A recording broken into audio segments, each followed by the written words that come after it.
Ladies and gentlemen, the captain has turned on the fasten seatbelt sign. If you haven't already done so, please make sure the volume of this podcast is set perfectly to your listening enjoyment. Please take your seat, whether that's on the treadmill, car, sofa, or bed, and buckle in for the last trip. My name is Jamie Beebe, and I'll be your tour guide, recreating someone's last days in paradise. On behalf of myself and everyone behind the scenes, please enjoy the Last Trip podcast. And because nobody likes a long flight to get to where they want to be, let's prepare for takeoff.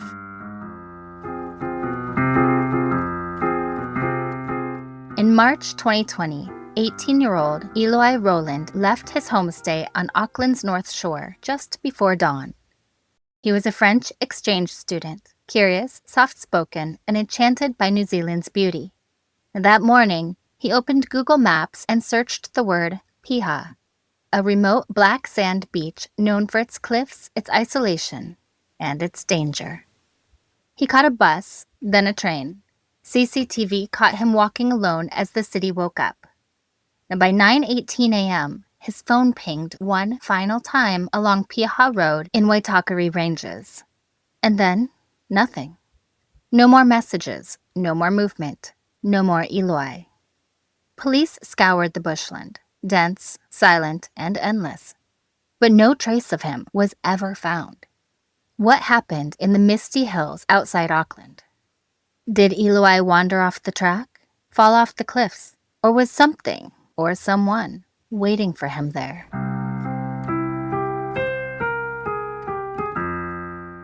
About 40 minutes west of Auckland, the road begins to twist and narrow, carving through the dense green of the Waitakere Ranges.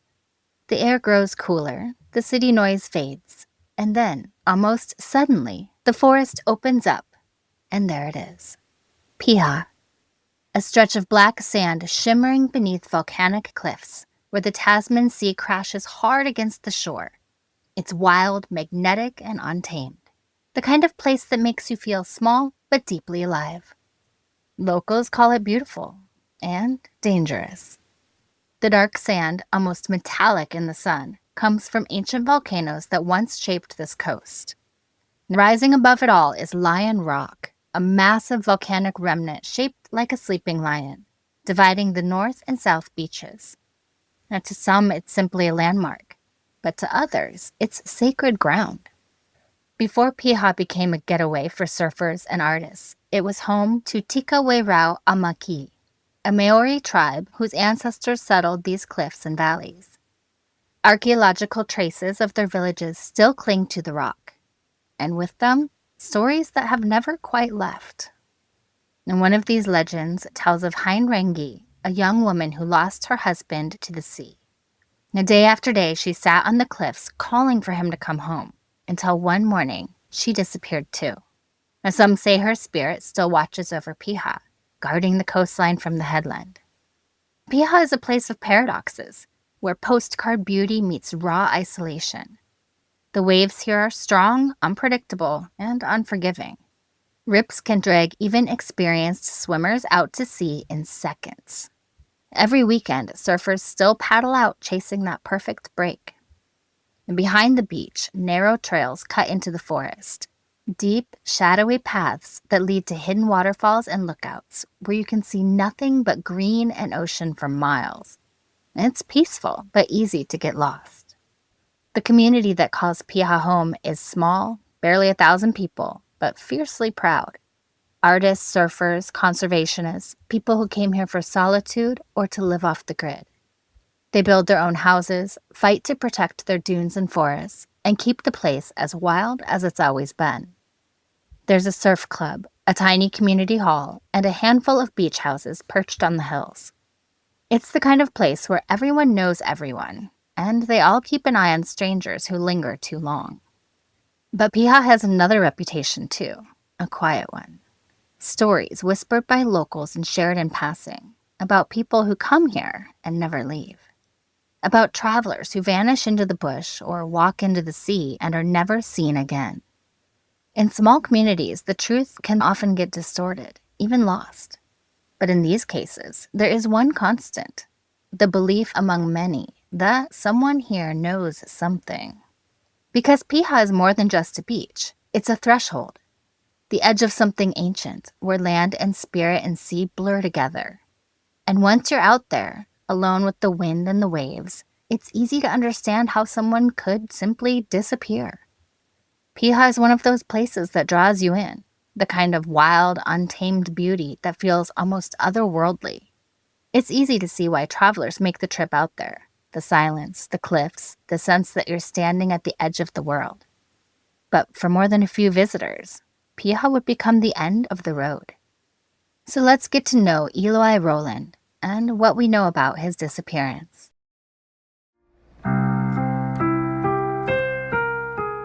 Eloi Jean Rolland was born on October 1st, 2001 in Montpellier, France, a sun-soaked city in the south steeped in history and warmth.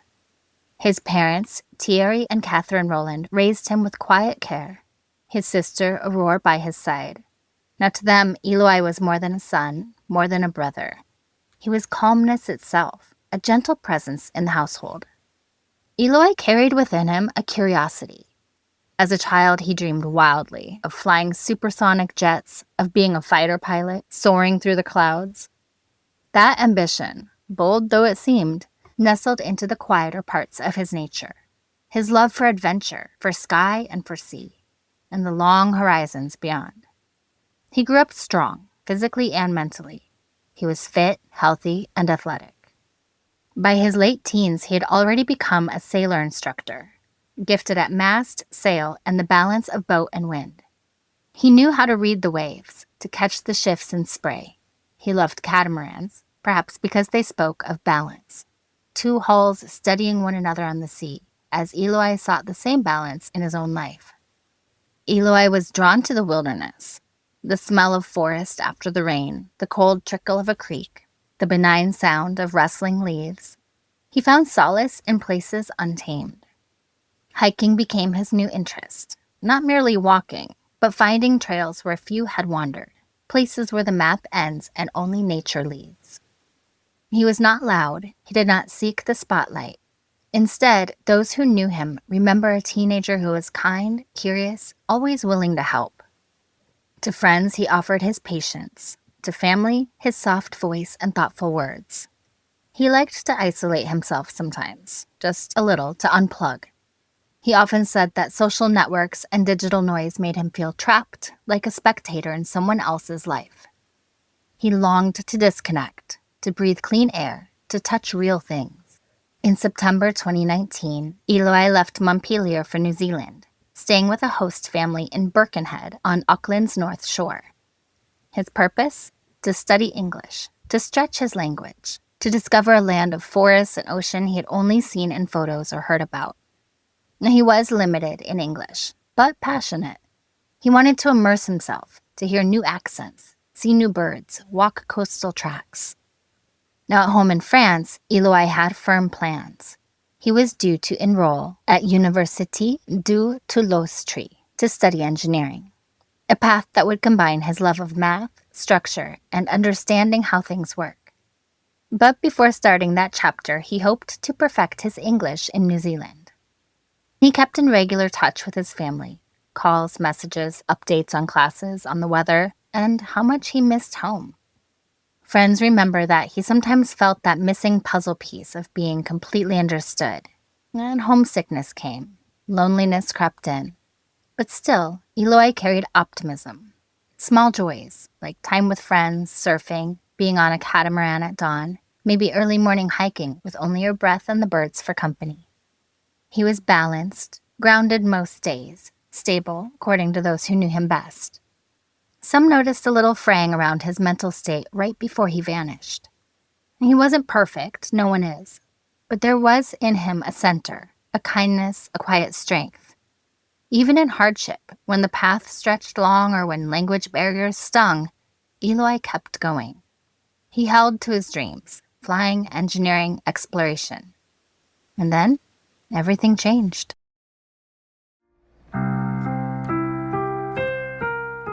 By early 2020, Eloi had found himself in a rhythm, one familiar to so many travelers taking their first steps far from home. He'd made friends, gotten a job, and started to carve out a little life for himself in Auckland. He was studying English at Education First, a language school downtown. His photos on social media tell the story of a bright, curious teenager embracing freedom. Long nights out with new friends, afternoons exploring the zoo, and snapshots of the rugged beauty New Zealand is known for. He worked casual shifts at a popular bar and restaurant called Headquarters, right on the Auckland waterfront, a place that catered to the city's nightlife, with music, laughter, and the endless hum of people chasing stories of their own. And among those stories was Eloi's, the French exchange student with a gentle smile who loved the sea and the wilderness, who could steer a sailboat through a storm, but was still learning to navigate the complex tides of young adulthood. But as the months passed, something began to shift. By March, Eloi was homesick. He had been in New Zealand for 6 months, and his family could sense he was counting down the days until his return to France. He missed home, his parents and his sister. He missed speaking his own language, the comfort of the familiar. Anybody would. And still, he was captivated by the country's wild beauty. On March 4th, 2020, he told his mother he wanted to visit Piha one last time, that moody, windswept beach on the west coast. He said he wanted to bring her back something special, the beautiful sand from Piha. His mom told him he could just take some from under the Auckland Harbor Bridge, closer to where he lived. But Eloi laughed it off, saying that wasn't nice enough sand. He wanted to bring her the beautiful black sand. He also spoke to a friend in France that same day, making plans for his return. He was due to fly home on March 8th. He'd nearly made it through all that homesickness. Then, on the evening of March 6th, Eloi quietly left the Birkenhead home where he'd been living with a host family. No explanation, no note, just a small backpack and a train ticket. What happened next would be pieced together from scattered digital traces, CCTV footage, a phone ping, and a few puzzling clues left behind online. At 5:46 a.m. on March 7th, he updated one of his Facebook cover photos to a nearly black rectangle. It was an odd, almost ominous image. The next thing anyone can confirm is that he boarded a train from Britomart Station in downtown Auckland at about 6:30 a.m. heading west. He didn't tag off the train with his transport card, but cameras later caught him walking along Fruitvale Road in New Lynn around 7:30 a.m. alone. By 9:18, his phone pinged near Piha Road and Scenic Drive, an isolated stretch of highway surrounded by thick bush and deep valleys leading toward the coast. Now, the distance between those 2 points, in some accounts, is much further than someone could walk in under 2 hours. So how did he get there? Did he hitch a ride, meet someone along the way? Or were the timestamps and data simply misleading? No one knows. Now, 3 days later, when his sister hadn't heard from him, which was deeply out of character, she raised the alarm. And on March 14th, Eloi was officially reported missing. Search teams combed the bush around Piha Road. Police asked residents to check their properties. There was no sign of him. No clothes, no phone, no backpack. Staff from headquarters later came forward, saying they'd been worried about him even before his disappearance.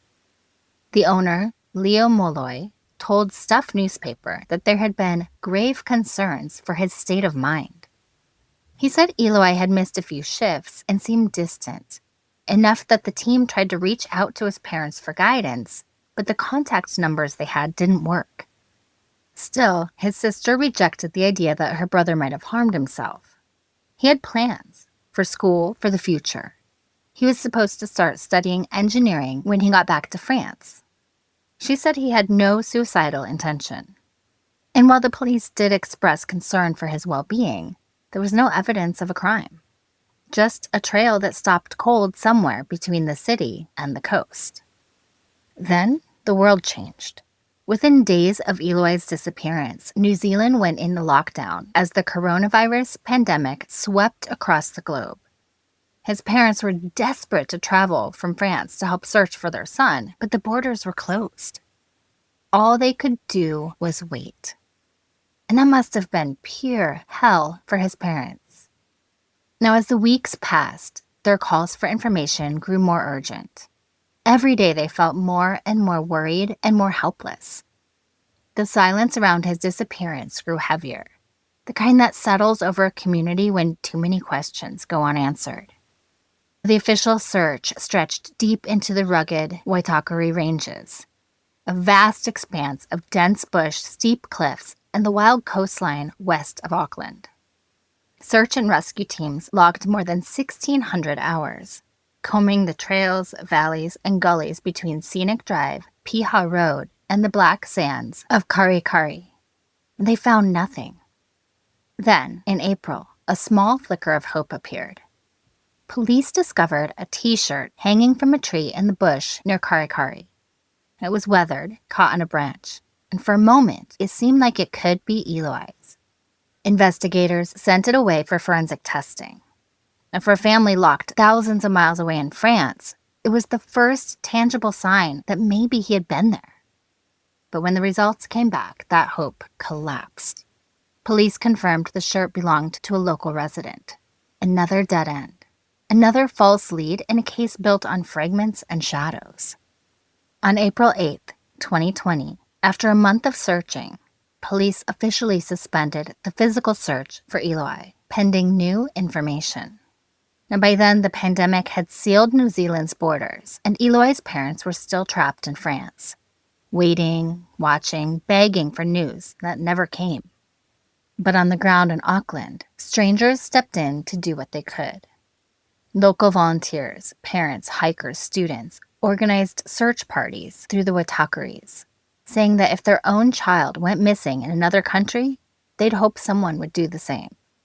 On May 3rd, dozens gathered to retrace the path Eloi might have walked.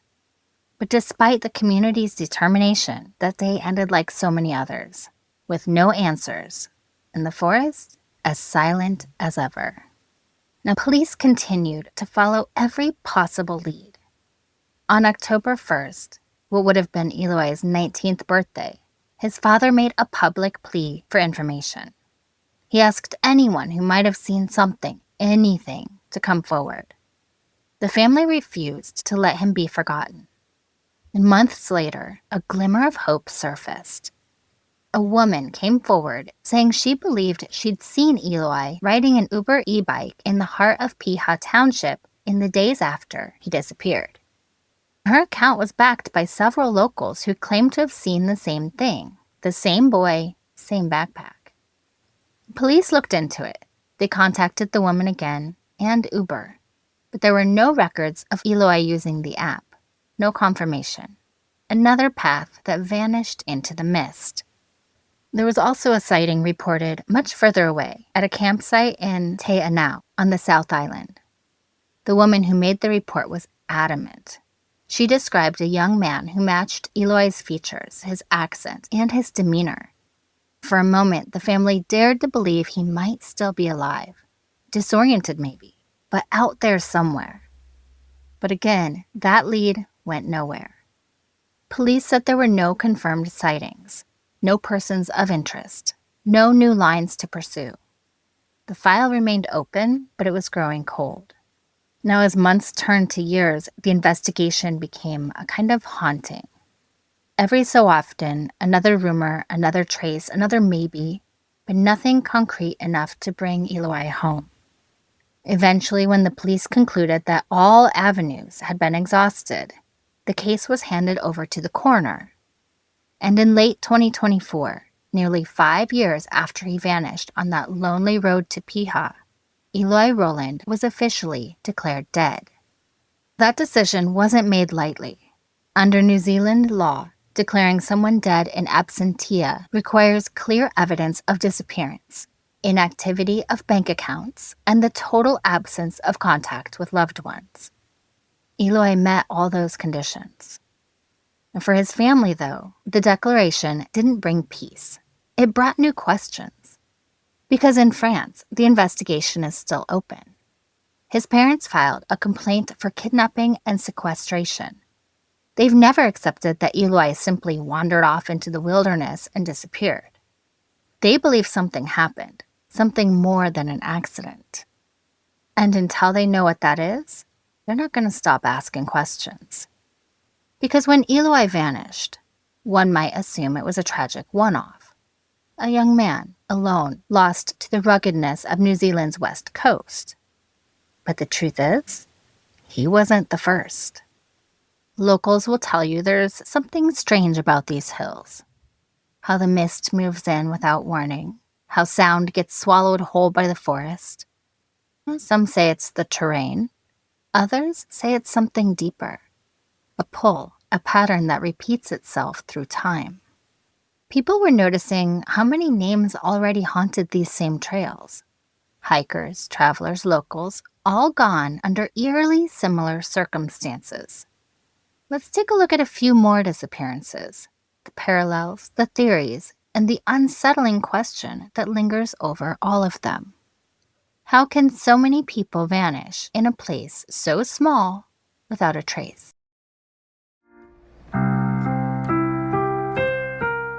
When Eloi vanished in March of 2020, he became the sixth person since 1992 to disappear without a trace from the same corner of West Auckland. 6 people, all fairly young, all vibrant, all gone. Now in isolation, maybe each disappearance makes sense. A misstep, a fall, a swim that went wrong. But together, the pattern feels impossible to ignore. A year before Eloi, almost to the day, a 22-year-old man named Lawrence Wu vanished. He was last seen on March 10th, 2019, at the St. Luke's Liquor Center in Auckland. His car was later found abandoned at Piha Beach. His phone's last signal pinged there too. And then, nothing. His family offered a $200,000 reward for information, one of the largest private rewards in New Zealand's history. But the search turned up no evidence, and no trace of Lawrence has ever been found. About a kilometer up the Piha Hill lies Mercer Bay Loop Track, a steep, rugged trail that winds along some of the most dangerous cliffs in the country. That's where, in 2017, 21-year-old Kim Bambus disappeared. And 5 years before that, Sherry Vooston, a 42-year-old single mother, also vanished from that very same spot. Both of their cars were found in the car park at the track's entrance. Kim's keys were still in the ignition. Sherry's windows were rolled down, shopping bags still on the seat. Searchers later noted something eerie. The passenger side sun visor in one of the vehicles had been wiped clean, as if someone had used the mirror and then deliberately erased their reflection. Sherry was last seen by a group of tourists walking along the trail, a bottle of wine in her hand, something her family said she often did when she needed to clear her head. The tourists watched her disappear around a bend, and that was it. She was never seen again. A broken wine bottle was later found along the track, but investigators couldn't confirm it was hers. Police ruled both deaths accidental, said the cliffs had claimed them, the Mercer Bay Bluffs, which rise 240 meters above the crashing sea, higher than Auckland's Sky Tower. But if they fell, why was there no evidence? Because those cliffs don't keep secrets. When someone goes over, there's always a trail. Torn fabric, blood, a shoe, a phone, something. But in these cases, nothing. Now, the first known disappearance in this pattern dates back to May 1992. Quentin Goodwin left a note saying he was heading to Piha to end his life. But later, a driver who gave him a lift said Quentin changed his mind, that he was going back home. And 5 days later, he vanished, without a trace. And then there's the case that still haunts the entire community. Irina Asher, October 2004. Irina, a 25-year-old model, spent the night drinking and taking drugs with friends. Later, distressed and frightened, she made several desperate calls to police for help. But help never came. The last people to see her alive were walking their dog around 1:30 a.m. They said Irina was naked, walking toward the southern end of Piha Beach in the darkness. And guess what? She was never seen again. The coroner said she likely drowned, but many locals don't buy it. Because in Piha, when the sea takes someone, it almost always gives them back. Between 2003 and 2020, lifeguards recorded over 1,500 rescues in these waters, and only one body was never recovered. Currents carry the lost north to Bethel's Beach or Kaipara Harbor, usually within 3 to 10 days. If one of them had drowned, Irina, Kim, Cherry, Lawrence, Quentin, or Eloi, they should have been found. But they weren't. So the question echoes through the bush and along the cliffs. What if they didn't fall? What if they were taken? Now, among some locals, there's a darker theory, one the authorities refuse to confirm, but that whispers through every conversation about Piha after dark. That someone, a predator, has been hunting this stretch of coast for decades. People point out the similarities: young, attractive, athletic, alone, each vanishing near the same tracks, the same car parks, the same coastal roads. Some residents believe it's all connected, that whoever was responsible had a type and a pattern. And if you overlay the disappearances on a timeline, there are long pauses between them. Pauses that could mean the person was in prison, away, or simply waiting. People believe the clues are right there. They just haven't been picked up yet. Because the truth is, 6 people have walked into that wilderness, and not one of them has ever come back. Each case ruled an accident or a misadventure, but not one of them has ever been found. It makes you wonder, how many coincidences does it take before something stops being a coincidence? Because if the sea didn't take them, and the cliffs didn't either, then who or what did? But again, if these cases are all coincidences, then what could have happened to Eloi Rolland? Let's dive into the theories.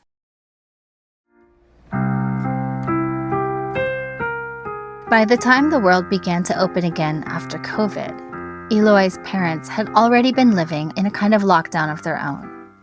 One defined not by borders or government orders, but by the unbearable stillness of not knowing. For 2 years, travel restrictions kept them trapped in France, unable to cross the world to look for their son. They waited, helpless, while the ocean he once loved became both a symbol of hope and a cruel question mark. In 2022, more than 2 years after Eloi's disappearance, they finally boarded a plane to New Zealand. But they weren't coming for closure. They were coming to search. With them was a small team of French filmmakers documenting Eloi's life, his move to Auckland, his quiet curiosity, and his final days before vanishing. And more than 5 years later, the Rollands are still searching. In early 2025, they returned again, this time to South Island, following a trail of possible sightings. They traveled through the quiet towns of Timaru, Dunedin, and the Catlins, all the way to Invercargill, Te Anau, Queenstown, Haast, Greymouth, Nelson, and Picton, retracing steps that might have been his, chasing shadows of a boy they believe could still be alive. Catherine recalls one report that filled her heart with hope. A French tourist claimed to have seen Eloi in a holiday park in Te Anau and even spoke with him. The sighting felt real, familiar, the way a mother recognizes her child's shape in a crowd before she can even see his face. The police investigated, but nothing came of it. Detective Senior Sergeant Callum McNeil confirmed they'd looked into multiple sightings of young men with French accents across New Zealand in the weeks and months following Eloi's disappearance. But every lead dissolved into dead ends. His family refused to give up, and they never have. And maybe that's because, in this part of New Zealand, Piha, with its twisting road, its cliffs, its wild, impossible surf, people disappear far too often for anyone to be satisfied with easy answers. The authorities in New Zealand believe Eloi somehow ended up in the water and drowned. Eloi's family believes he did not die at sea. He was a skilled sailor and swim instructor, the kind of person who would have read the rip currents instantly and known their danger. And if he had gone into the water at Piha, his body likely would have surfaced within days, just as almost every drowning victim does along that stretch of coast. And there were no clothes left on the beach, no backpack, no footprints leading toward the water. There was nothing, just silence. If Eloi didn't die at sea, there's a theory that feels disturbingly ordinary, the kind of tragedy that could happen to anyone, anywhere. Piha Road is one of those drives that looks like something out of a travel documentary. Winding, green, carved through thick forest with sharp switchbacks that climb higher and higher until the bush opens up to a glimpse of the wild Tasman Sea. But for anyone who's driven it, the beauty hides something else. Danger. There are no sidewalks, no shoulders, just tight corners, blind bends, and narrow lanes that thread between cliffs and trees. When the mist rolls in, and it often does, you can barely see 10 meters ahead. Locals talk about headlights appearing out of nowhere and engines echoing off the valley walls. Drivers speed, often swerving to avoid wandering hikers or cyclists who are forced to walk along the edge of the asphalt. It's a road that demands your full attention and punishes even the smallest mistake. Police have never ruled out the possibility that Eloi was struck by a vehicle along Piha Road. Maybe by someone driving too fast around a blind turn. Maybe by someone distracted. Maybe by someone who panicked afterward and never came forward. And if that's what happened, it would explain some of the mystery. There's dense bushland on both sides of the road, deep ravines, thick vegetation that's nearly impossible to search on foot. A person or evidence could easily vanish there, especially if the driver stopped and moved him off the roadside in a panic. Now, some locals believe this is the most logical explanation. Not a serial killer, not foul play, just a tragic accident on one of New Zealand's most dangerous roads. But even that theory comes with its own haunting questions. If he was hit, where's the evidence? His shoes, his bag, his phone, nothing has ever been found.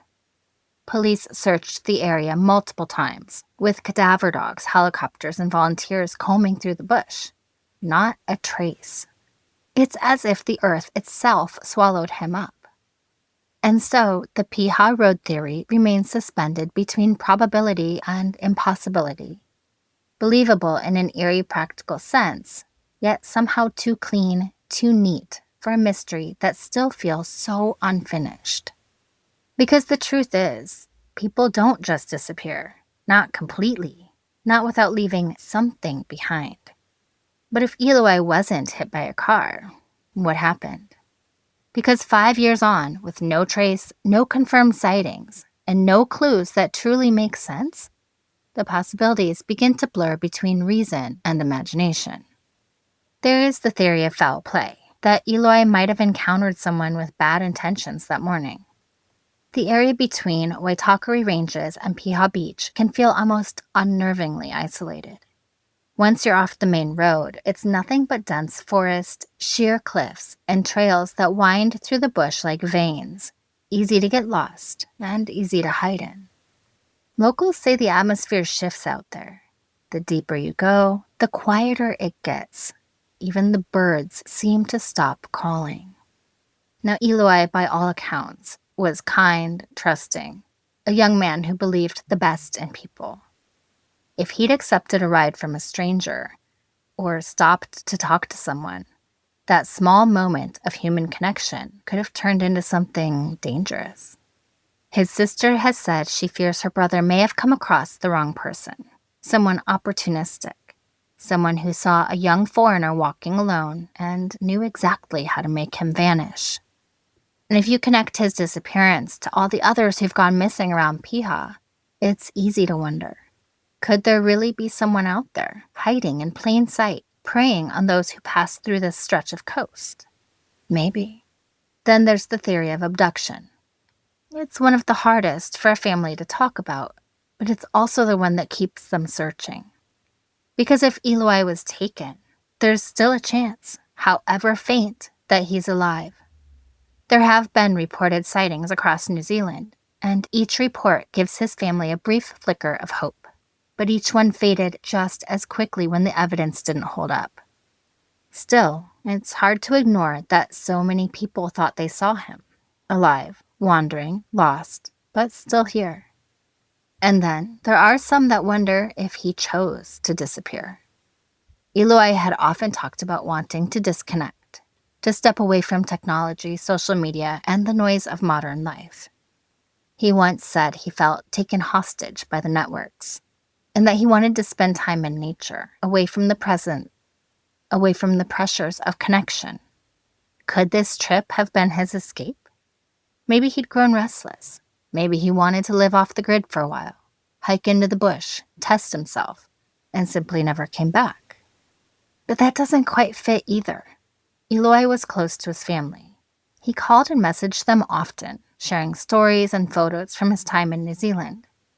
His parents say he'd never disappear without a word, not by choice. And of course, there's the theory that no parent ever wants to consider: suicide. It's possible, police say, that Eloi may have chosen to end his life. They've seen it before. People drawn to the cliffs at Piha, to the wild, endless ocean below. The Waitakere Ranges have a certain pull, a haunting beauty that makes them both sanctuary and abyss. And although his co-workers felt like he was having problems, his parents don't believe it to be true. He was scheduled to come home. He made plans with friends once he got back to France. At the end of the day, all the theories linger in the air. Because until something, anything, surfaces, no theory is definitive. And all that remains is the mystery.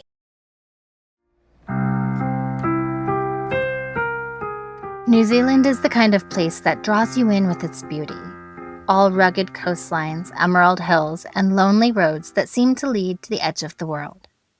It's a country that feels both wild and welcoming. But as every traveler learns sooner or later, beauty can sometimes hide danger. When Eloi arrived in New Zealand, he was just 18, curious, bright, and full of dreams. He came for something bigger than his everyday life back home. He was living with a host family in Auckland's quiet suburb of Birkenhead, balancing work, classes, and weekend adventures. It was the freedom of being young and far from home, that intoxicating mix of independence and discovery. But studying or traveling abroad also comes with something that's harder to admit: loneliness. The space between languages, the homesickness that creeps in when the sun goes down and your family is 12 time zones away. Eloi felt that too. He missed his parents, his sister, his home. Now, traveling alone, especially in isolated areas like Piha, carries risks that aren't often obvious to newcomers. For travelers, especially international students, there are a few lessons to take from Eloi's story. Now first, always let someone know your plans. It sounds simple, but when you're in a new country, spontaneity can feel like freedom. You decide to hop on a train, walk a track, chase a view. You forget to text. But in a place like Piha, that one missed message can make all the difference. Second, understand the environment before you go. New Zealand's beaches are among the most dangerous in the world. Rip currents can form instantly, even in shallow water.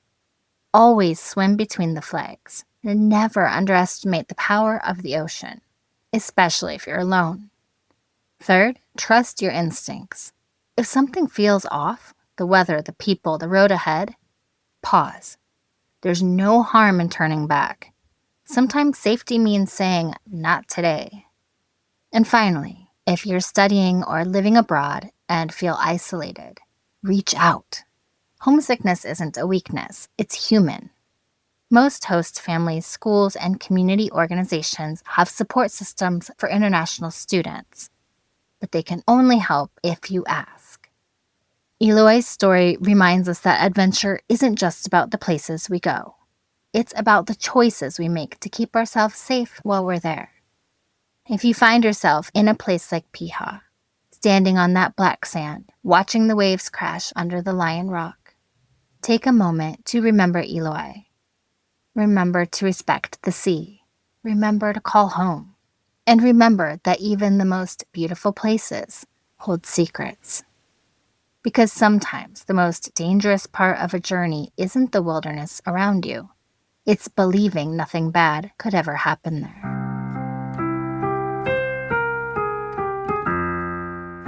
Eloi Rolland was last seen walking down Fruitvale Road in Newlyn, Auckland, just after sunrise on March 7th, 2020. He was 18 years old.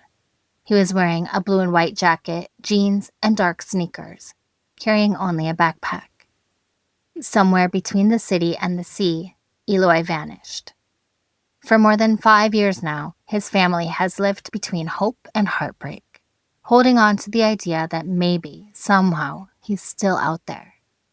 That one day, someone will see a face that looks familiar, hear a voice with a French accent, maybe remember something small but important.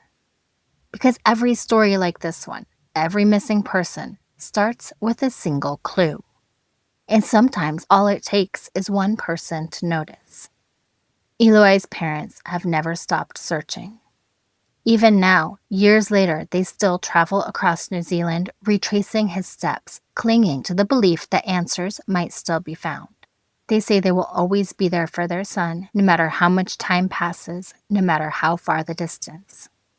If you were in Auckland or Piha around March 7th, 2020, if you saw Eloi, or if you heard anything since that could help his family find peace, please come forward. Eloi is about 5 feet 7 inches tall, slim build, and brown hair. Anyone with information should contact Waitakere Police at 09-488-9764 or anonymously through Crime Stoppers at 0800-555-111, referencing file number 200310/8987. You can also contact EloiNZ at gmail.com. That's ELOINZ@gmail.com. Even the smallest detail, a sighting, a conversation, a memory, could make a difference. Because somewhere between Auckland and the wild cliffs of Piha, a family is still waiting. Waiting for answers, waiting for the truth, waiting for Eloi. And finally, remember to leave a review and rate this podcast 5 stars if you like the show, or hell, even if you don't. But either way, feel free to let me know what you think. Please follow The Last Trip on Instagram at The Last Trip Crime Pod, and subscribe on Patreon to support the show. You'll get extra research, videos, photos, and updates, and even learn more about my personal travels. That's patreon.com/The Last Trip Podcast. I'm Jamie Beebe, bringing you your last trip and signing off until the next one. Thanks for listening.